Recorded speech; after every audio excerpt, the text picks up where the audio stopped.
Yo creo que Judas está apuntando a que toda nuestra vida hace defensa de la fe, hace apología de la fe. Nota que él dice: amado, por el gran empeño que tenía en escribirles acerca de nuestra común salvación, he sentido la necesidad de escribirles exhortándolos a luchar ardientemente por la fe que fue entregada de una vez a nosotros los santos. Ahora, el punto es cómo nosotros luchamos ardientemente por la fe. Nosotros entendemos siempre que la defensa de la fe es cuando alguien dice: no, Dios no existe, y tú te paras y entonces empiezas a dar argumentos teológicos de que Dios sí existe. Sí. Pero eso no es solo defensa de la fe, eso es una parte de la defensa de la fe. Cuando Judas nos está diciendo a nosotros que luchemos ardientemente, nos está diciendo que luchemos en toda la vida y con todas las herramientas y las armas que tenemos. Cada una de las cosas que nosotros hacemos para lograr que el prójimo visualice que Dios es real y que Jesucristo vino al mundo con un mensaje precioso que es el Evangelio, eso es luchar ardientemente por la fe.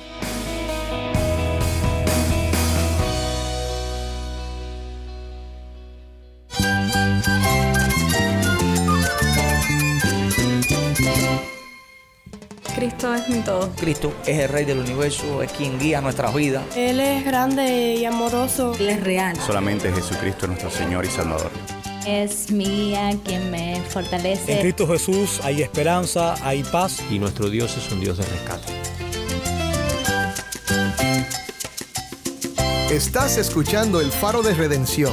Cristo desde toda la Biblia, para toda Cuba y para todo el mundo. Hola, soy el pastor Dani Rojas, el director y locutor del Faro de Redención. Gracias por acompañarme hoy. Estamos ya en el tercer día de una nueva serie llamada Para que la generación venidera sepa, enfocada en la importancia de transmitir la fe a las generaciones futuras. En esta semana vamos a ver que no se trata solo de comunicar doctrina o establecer prácticas religiosas, sino de un desafío para la iglesia y los padres creyentes, ya que la cultura actual representa una amenaza para nuestra fe y la de nuestros hijos. Hoy estaremos de nuevo acompañados por el pastor Uziel Abreu, quien nos llevará a conversaciones interesantes y muy relevantes sobre este tema crucial. Hoy vamos a explorar la importancia de transmitir nuestra fe y la vida cristiana a la próxima generación, y en este episodio discutiremos cómo la cosmovisión bíblica nos ayuda a enfrentar el estrés y las dificultades de la vida. También analizaremos el pasaje de Judas 1 del 3 al 4, que nos exhorta a luchar ardientemente por la fe que se nos ha entregado.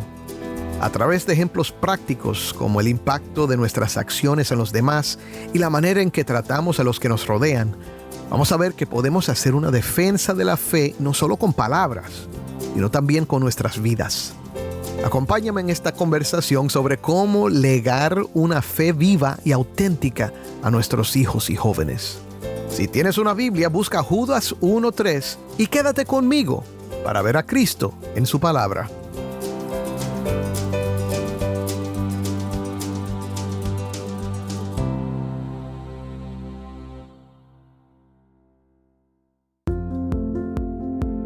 Estamos hablando esta semana acerca de la importancia de transmitir la fe, transmitir la vida cristiana a la próxima generación. El título de nuestra serie esta semana es Para que la generación venidera sepa.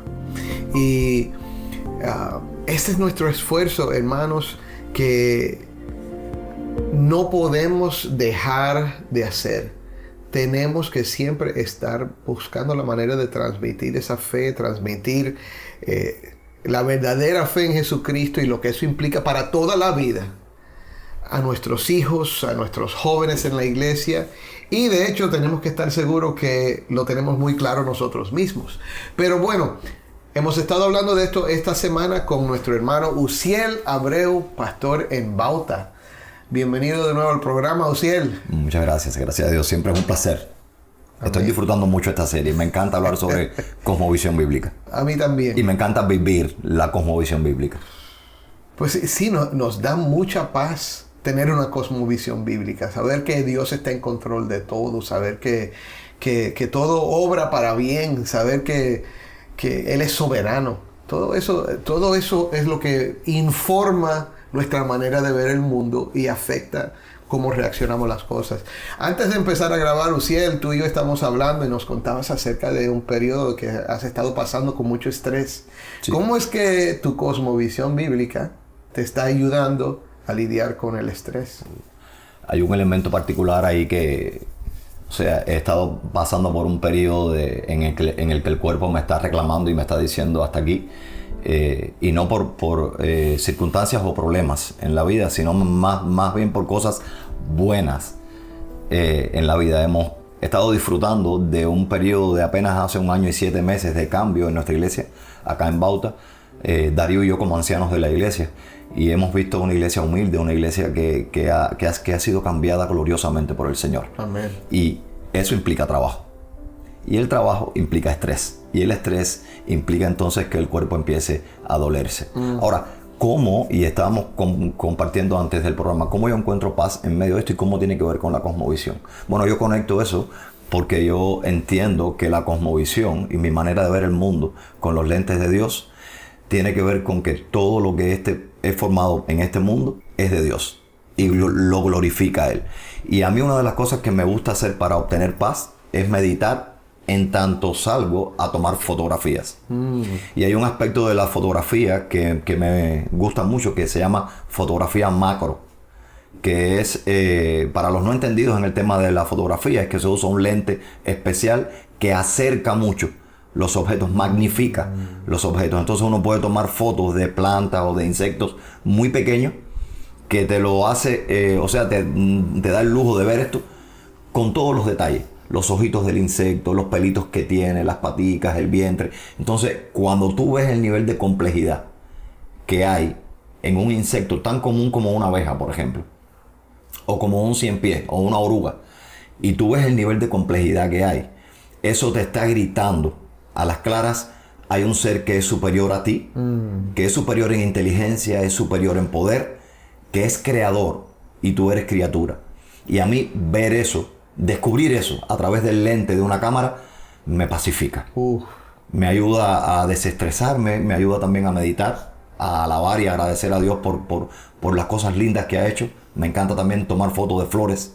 La belleza me pacifica y me deja a veces boquiabierto. Sí. Y entonces es algo que a mí me ayuda, y me ayuda también a entender y a reformar cada día mi cosmovisión, entendiendo que cada una de las cosas en este mundo son de Dios y pertenecen a Él. Amén. Retratar niños, que estábamos dirigiendo esta serie a la luz de cómo formar esta cosmovisión en la generación venidera, en los niños, para que ellos sepan, y en los jóvenes también, para que ellos sepan.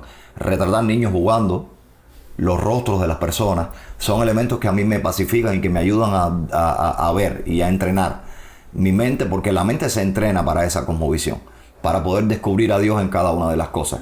Y eso también es una manera de hacer apología, de hacer defensa de la fe. La defensa de la fe no solo se hace verbalmente, con puntos teológicos para defender la adopción, la justificación, y para hablar sobre la salvación y sobre otras cosas más, y expiación y todo lo que también con. La apología tiene que ver también con descubrir a Dios en cada una de las cosas de este mundo y enseñárselo a las personas. Así es, así es. Bueno, vamos a mirar un pasaje de la Biblia que creo que nos ayuda a pensar acerca de esto. Es Judas, capítulo 1. Bueno, solo hay un capítulo de Judas, pero Judas 1, 3 al 4. Déjame leerlo bien rápido aquí. Judas 1, 3 al 4 dice: amados, por el gran empeño que tenía en escribirles acerca de nuestra común salvación, he sentido la necesidad de escribirles exhortándolos a luchar ardientemente por la fe que de una vez para siempre fue entregada a los santos.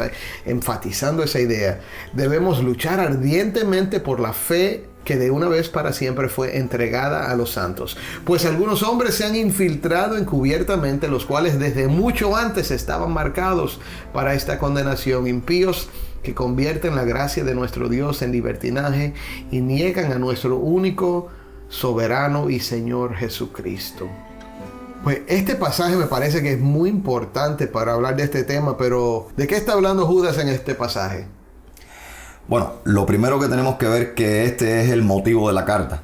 Y Judas está llamando literalmente a que se tome esta carta como un fundamento para entender que la vida cristiana tiene que ser defendida y que la fe tiene que ser defendida. Y nota cómo intento conectar aquí conceptos de fe y vida cristiana, porque la escritura es nuestra única regla de fe y práctica. Entonces la fe no puede estar separada de la vida. Y para mí, te mencionaba ahorita, yo creo especialmente que Judas no está circunscribiendo la apologética, la defensa de la fe, solamente a los aspectos teológicos verbales, o sea, a la doctrina como tal, la elección, la predestinación, la justificación, la adopción, la expiación.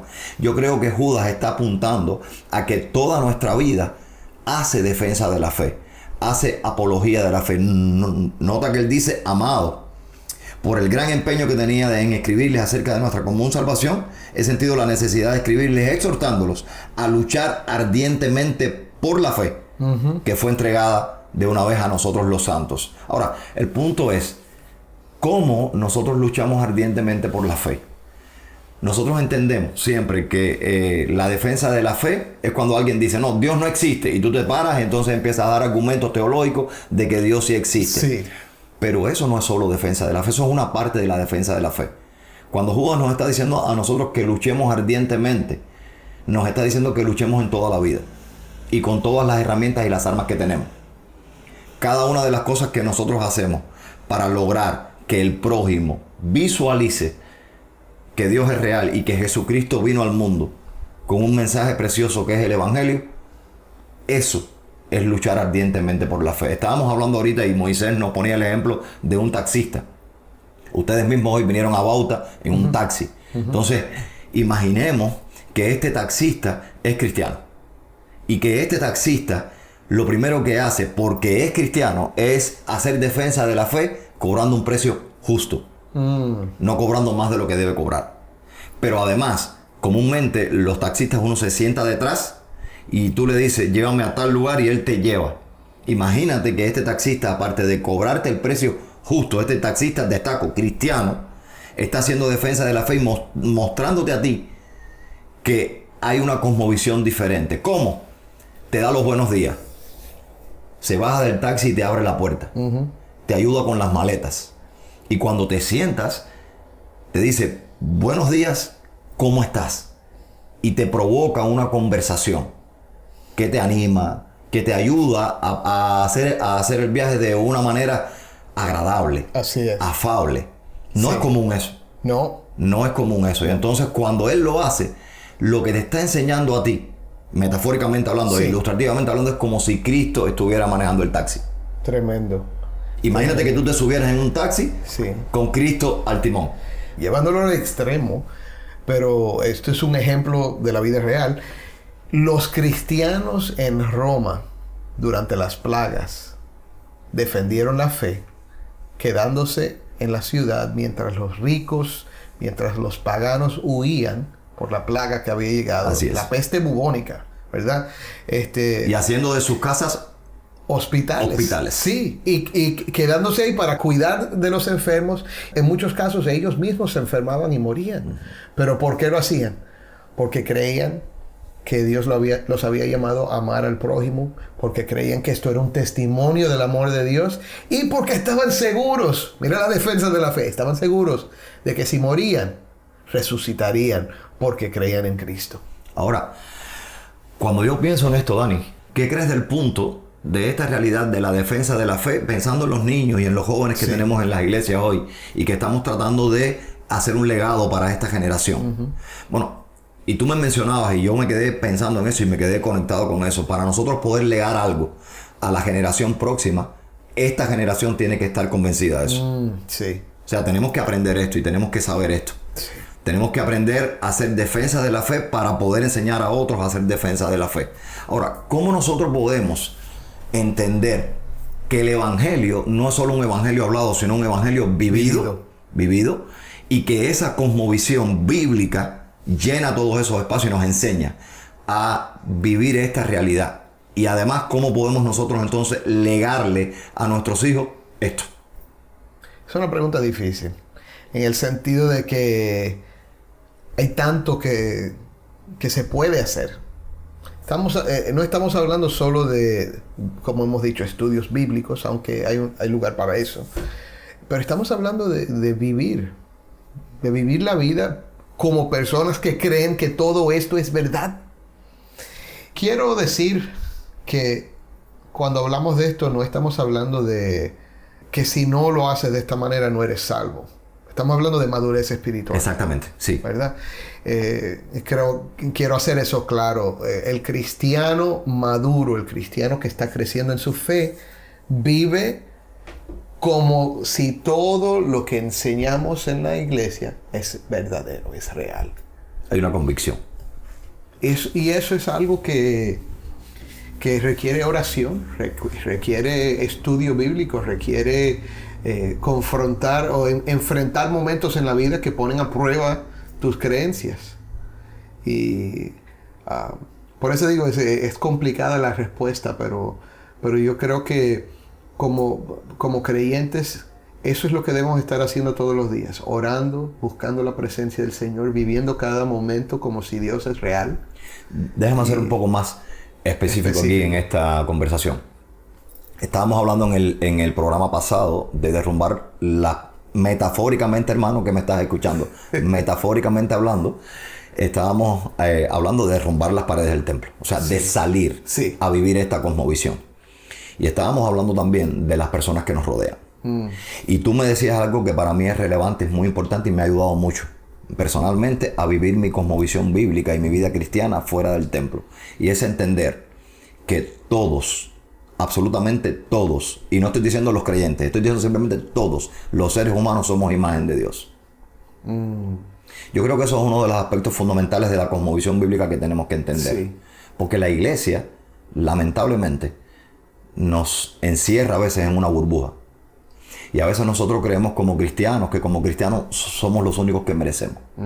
Solo los escogidos de Dios son los que merecen. Bueno, hay una realidad que Dios es juez y que al final va a impartir juicio y el juicio va a recaer sobre aquellos que no tienen a Cristo, pero eso se resuelve con el Evangelio. Hay una solución para eso, pero en nuestra vida como cristianos práctica tenemos que entender que toda persona tiene imagen de Dios. Y como imagen de Dios, toda persona es valiosa, tiene un valor. Sea alcohólico, sea drogadicto, sea un delincuente, sea cristiano, sea doctor, sea barrendero de calle, toda persona tiene un valor. Y cuando nosotros, en nuestra cosmovisión bíblica, entendemos eso, entonces entendemos que como tiene valor, debe ser tratado como tal. Por eso, cuando estábamos hablando y me hablaba sobre aquel alcohólico, y hay muchas experiencias sobre eso, ese hombre también merece un abrazo. Sí. Y merece un saludo y ser tratado dignamente. Bueno, eso no lo mencionamos en el programa, pero sí, él estaba hablando Uziel acerca de un hombre alcohólico que vivía en la calle, que venía a nuestra iglesia y yo sentí siempre tratarlo bien, siempre lo trataba bien, y él después del culto venía a hablar conmigo acerca de la música porque le gustaba cómo yo tocaba el piano y cómo cantaba. Y él me echaba el brazo sobre el hombro y tenía peste, o sea, tenía peste. No se había bañado quizás en semanas, pero le daba un abrazo y conversábamos. Y una muchacha de nuestra iglesia me dijo un día que ella sabía que Dios me había llamado a ser pastor por la manera en que yo interactuaba con ese hombre. Y había sido impactada por eso. Sí, eso le impactó a ella. Y ahora al reflexionar, porque esto es algo que hablamos porque yo estaba reflexionando en el momento. Yo le estaba transmitiendo cosmovisión a esa muchacha. Sí. Y eso es lo que debemos estar haciendo también con nuestros hijos. Y ese gesto, conectando ahora el camino por donde íbamos, ese gesto no salió de la nada. No. Ese gesto salió de una mente informada por una cosmovisión bíblica. Una mente que entiende que toda persona, esa persona específicamente, es imagen de Dios y tiene valor. Y tiene que ser tratada con dignidad. Ahora, eso tú podías también, o puedes, lo estás haciendo, pasarlo como legado también a tus hijos, a los niños de tu iglesia, a los jóvenes de tu iglesia, enseñando esa realidad para que ellos actúen de la misma manera. Y creo firmemente que ese gesto es contender por la fe. De hecho, tú estás usando ahí la fe para contender y vencer el mal olor. El aliento etílico. El aliento etílico. Así es. La fealdad que provoca una persona descuidada por mucho tiempo bajo los efectos del alcohol. Sí. Tú estás contendiendo con todas esas cosas y la fe te está ayudando a tener victoria, y tú como visión bíblica te está ayudando a tener victoria sobre todas esas cosas que son producidas por el pecado, para alcanzar detrás de todos esos muros, hablando ilustrativamente, para alcanzar a la persona. Amén. Te interesó más la persona que todas esas cosas malas que rodean a esa persona. Y eso es contender por la fe. Amén, amén. Estaba pensando si el que Cristo entró a nuestro sufrimiento. Cristo entró a nuestro dolor, entró a nuestra suciedad, entró a este mundo lleno de maldad y se hizo uno de nosotros. Esa es nuestra fe, esa es la fe que se nos ha entregado. ¿Y por qué lo hizo? Para su gloria y por amor. Y así es que Dios demuestra su amor para con nosotros, que aún siendo nosotros pecadores, Cristo murió por nosotros. Y esa fe que mira hacia Cristo no solo como nuestro Salvador, sino como nuestro ejemplo. Nosotros queremos ser semejantes a Él. 1 de Juan capítulo 3 dice que aún no sabemos lo que hemos de ser, pero sabemos que cuando Él sea manifestado seremos semejantes a Él, porque le veremos tal como Él es. Y cada uno que tiene esta esperanza en Él se purifica a sí mismo, así como Él es puro. Eso es contender por la fe. Eso es presentar una defensa de lo que creemos, porque lo hacemos y el mundo ve el amor y dice: Dios es real. Ve a los cristianos que se quedaron en Roma y murieron para cuidar a los que estaban infectados por la peste bubónica y dicen: Dios es real. Ese Dios en el que ellos creen, yo quiero ese Dios también. Yo quiero esa fe. Y mi hermano, eso es lo que Dios nos ha llamado a hacer. Para ti, creyente, el mensaje es: toma lo que estás aprendiendo, toma lo que oyes en la iglesia, internalízalo, practícalo, úsalo en tu vida y defiende la fe así. Hazlo delante de tus hijos y cuando te pregunten por qué haces eso, le puedes decir que es porque Dios es real, porque Cristo murió por ti, porque Él te amó cuando tú no eras muy digno de recibir ese amor. Comunica tu fe con tu vida, porque Dios es poderoso y usa eso para su gloria. Créelo. Amén. Soy el pastor Dani Rojas y esto es el Faro de Redención. Mi hermano, al reflexionar sobre lo que hemos compartido hoy, te invito a considerar la profundidad de nuestra fe y cómo ésta debe manifestarse en cada aspecto de nuestra vida. No se trata solo de defender doctrinas, sino de vivir un evangelio que se siente y se ve en nuestras acciones diarias. Cada gesto de amor, cada acto de compasión hacia aquellos que nos rodean, son una poderosa declaración de que Dios es real y de que Cristo vive en nosotros. Te animo a que tomes lo que has aprendido y lo lleves a tu vida cotidiana, enseñando a las futuras generaciones a ver a Dios en cada rincón de su existencia. Recuerda, nuestra fe no es solo un conjunto de creencias, sino una vida transformada por el amor de Cristo y la realidad de una relación restaurada con Dios por medio de la gracia. Que cada día sea una oportunidad para reflejar esa luz y compartirla con el mundo. Oremos. Padre, ese es nuestro deseo hoy. Porque tú nos has amado, queremos amar a los demás. Y Padre, qué manera mejor de hacer esto que vivir el Evangelio, Señor. Amar a los que quizás no son amables, perdonar a los que quizás no merezcan nuestro perdón. Y en cada acción, en cada momento, demostrarle al mundo que Cristo es real, que Él ha transformado nuestras vidas y que conocerte es bueno y lo que más necesitamos.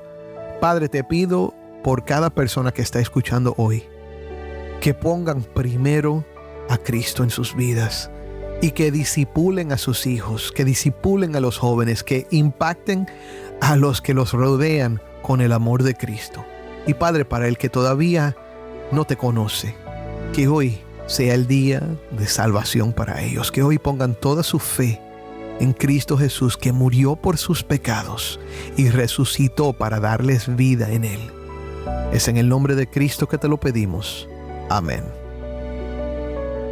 No olvides buscar el perfil del Faro de Redención en Facebook, Instagram y Twitter, donde encontrarás diariamente más recursos para animarte en tu fe.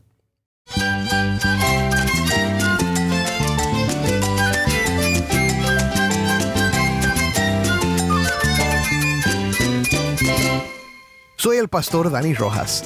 Te invito a que me acompañes mañana en esta serie para que la generación venidera sepa. El Faro de Redención. Cristo desde toda la Biblia para toda Cuba y para todo el mundo.